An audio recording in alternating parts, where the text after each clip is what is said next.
I'm a Hyperion, and over the years on this channel, I've explained or at least reasoned my way through a ton of different things related to Halo. We've talked about why dual wielding was removed, I've explained why ugly, wacky armor is probably okay in the old games, and well, let's just say we've had some big discussions. But one key change made in Halo Infinite has had me stumped for well over a year now, and that's the removal of assassinations in Halo Infinite. Why 343? And actually it's not even a topic that requires much speculation because 343 actually gave an answer, but I don't buy it. So today I want to explore what I consider to be one of the strangest and most pointless feature deletions in Halo's history, and at the end of the video I want you to tell me what you think. This is your YouTube algorithm required reminder that you should subscribe and turn on notifications. Let's get this started. So, assassinations, right? First introduced in 2010's Halo Reach, the mechanic basically grants a specially animated insta-kill if you hold the melee button down while centered behind an enemy. It's actually an extension of a mechanic that already existed in Halo, which was getting an insta-kill for backsmacking. It's also called an assassination. The mechanic appeared in Halo Reach, Halo 4, and Halo 5, and by the time Infinite released, it had been a part of Halo for nearly 10 years. That's a longer continuous span than dual wielding and playable elites. So when Infinite released in 2020 without the mechanic, many players were shocked, and this wasn't like in the past when stuff disappeared from Halo with no explanation.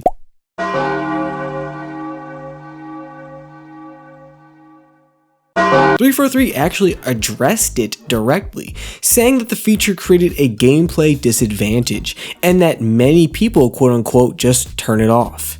So they axed the feature, claiming it would return later if they could find a way to make it meaningful, whatever that means. We're gonna file this under making something out of nothing, or under the similar title, creating an issue where there was none.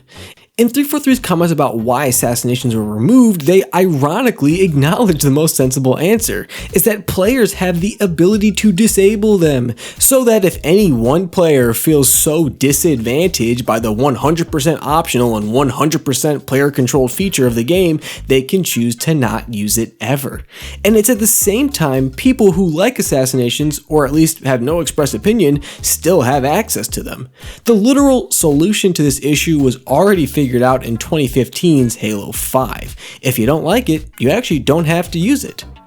The feature is not so intrusive onto gameplay, offers no immediate advantage, it's just all style, it's flair, it's quirk, it's just part of the gameplay experience. But here, 343 is implying they had some way of monitoring this toggle on the back end, that they had access to data on player option settings and somehow saw an undefined number that reflected to them that nobody should have access to the feature. And it's this logic I'm throwing the yellow flag on. Negative infinity. I don't like it. 343 never expressed how they actually knew people disabled them, or what that percentage of tracked player base was. Is it possible they get back-end data on what options I choose local to my Xbox? I kinda hope not, but saying they do, let's play a game.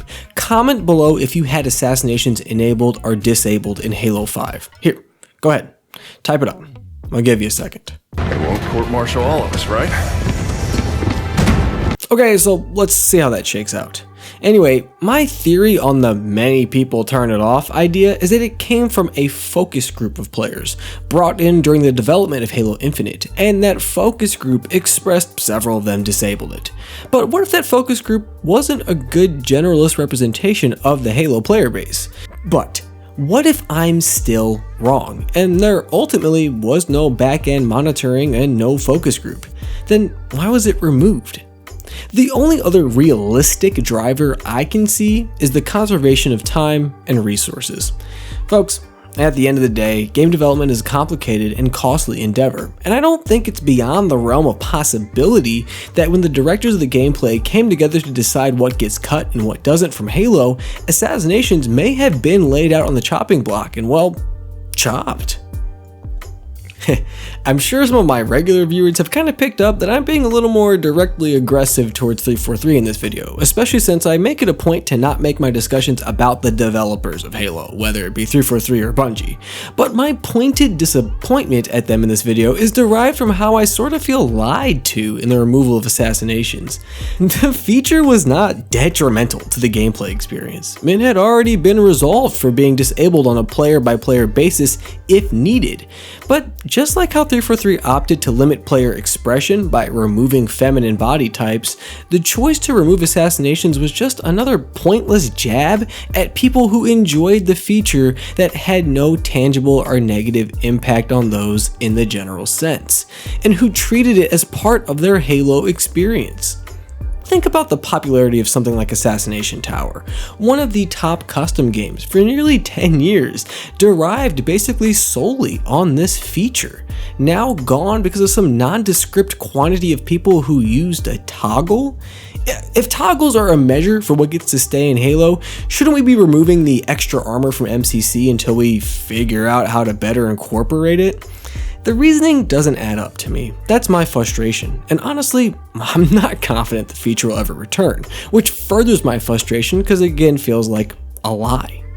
Part of my frustration with 343 and this change is probably derived from the fact that I've had the opportunity to see 343 on the inside, and actually I'm very surprised by this change. It goes against everything I would expect them to do, which makes me kind of feel further betrayed.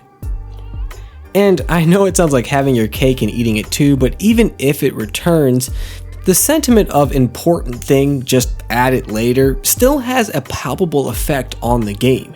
However much time passes without the feature is still time that it wasn't there, and it's still time that Halo was losing out because of it. And ultimately, the removal of assassinations has implications beyond just the gameplay.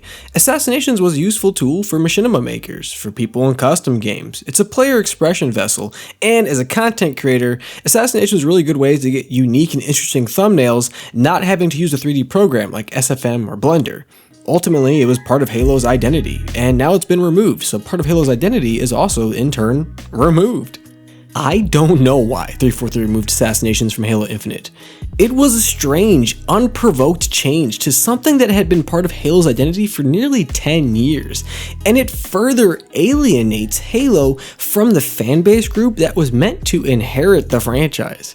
It's a small thing to some people, I get it, but it's big to others, and I think it's only fair that those people get their soapbox. That's the vehicle of this video.